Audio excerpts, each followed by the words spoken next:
Kuya. Meron dito. Yun, kumagat oh.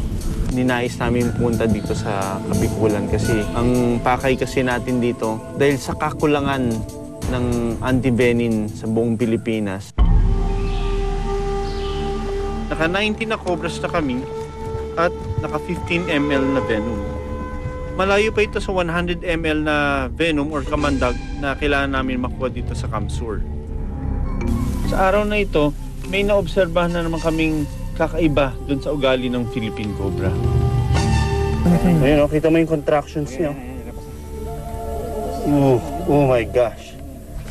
Pag threatened itong mga cobras na ito, linuluan nila yung kinain nila.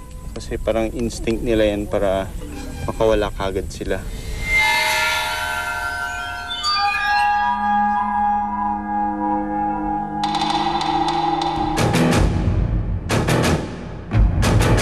Sa huling araw namin, naisip ko na mas gusto kong kilalanin yung Philippine Cobra. Yung vision niya, hanggang dito lang. Itong radius na ito. Hindi niya nakikita yan. Kaya kung ibaba yung ulo niya. Sabi ha? Pero yung distance ng pag-atake niya, kalahati lang ng body niya ang kaya niyang i-strike ng ganon. Kita niyo yung hood na ito? Yun yung pang-threaten niya dun sa mga umaatake sa kanya kasi it makes him look bigger. Yung kanyang dila, naka-steady yan, ano? Inaamoy niya kanyang paligid kung saan siya tatakbo, kung anong klaseng predator tayo, no? Ngayon lang ako nakalapit ng ganito sa wild na cobra. Pero do not do this at home kasi mga professionals lang ang nakakagawa nito.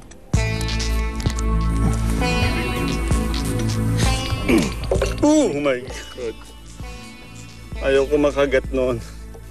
Pagka napakinabangan na natin yung kanilang kamandag, pakakawala natin ulit sila. Huling araw na namin pero naka-5 Philippine Cobras pa kami. Sa total na 24 Philippine Cobras na nahuli namin, naka 18 ml kami ng Cobra Venom. Mula dun sa 4 na munisipalidad na sinuyod namin dun sa Kamsur. Ito ang iuwi namin sa RITM. Pero bago kami umuwi, gumawa kami ng eksperimento para malaman kung gaano kabilis o katagal makarating sa ospital ang isang biktima ng Cobra Bite. Dito sa lugar na ito, dito maraming insidente ng Cobra Bites. So ang tanging mode of transportation lang ay itong skate. So titingnan natin kung gaano kabilis makarating ang isang pasyente na nakagat ng Philippine Cobra papunta sa pinakamalapit na ospital na merong antivenin. Tara!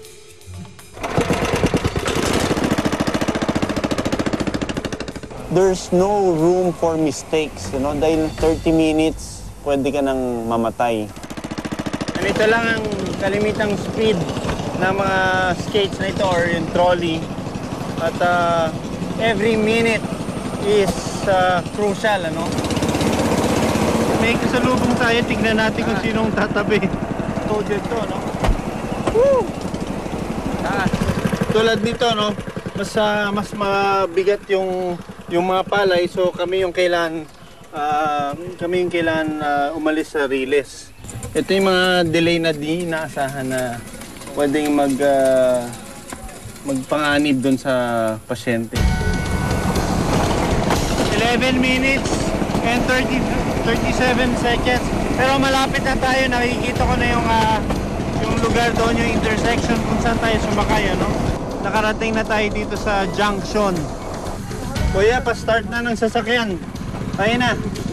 We have 15 minutes to get to the hospital. 19 minutes na tayo, no? So, nakaka-tense talaga to kahit wala tayong pasyente.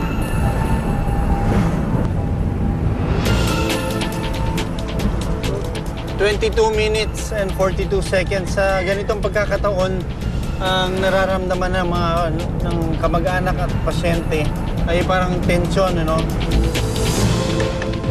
33 minutes na tayo at ito na, no? Parang yung by this time, yung very critical na yung pasyente. Naga City na tayo. The time, 36 minutes.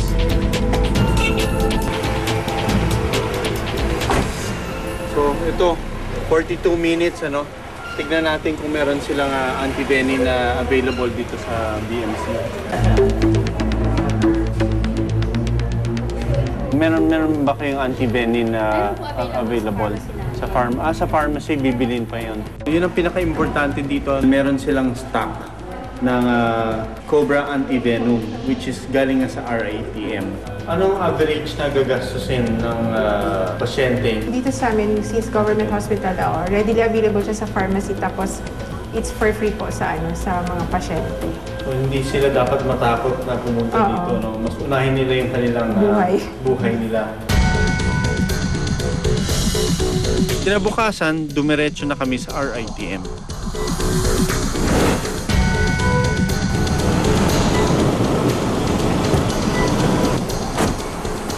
Okay, nandito tayo ulit sa RITM para dalhin tong venom na nakolekta natin doon sa Kamsur. Good afternoon. Ito na yung dala naming venom. Naku, dugot pawis po ito.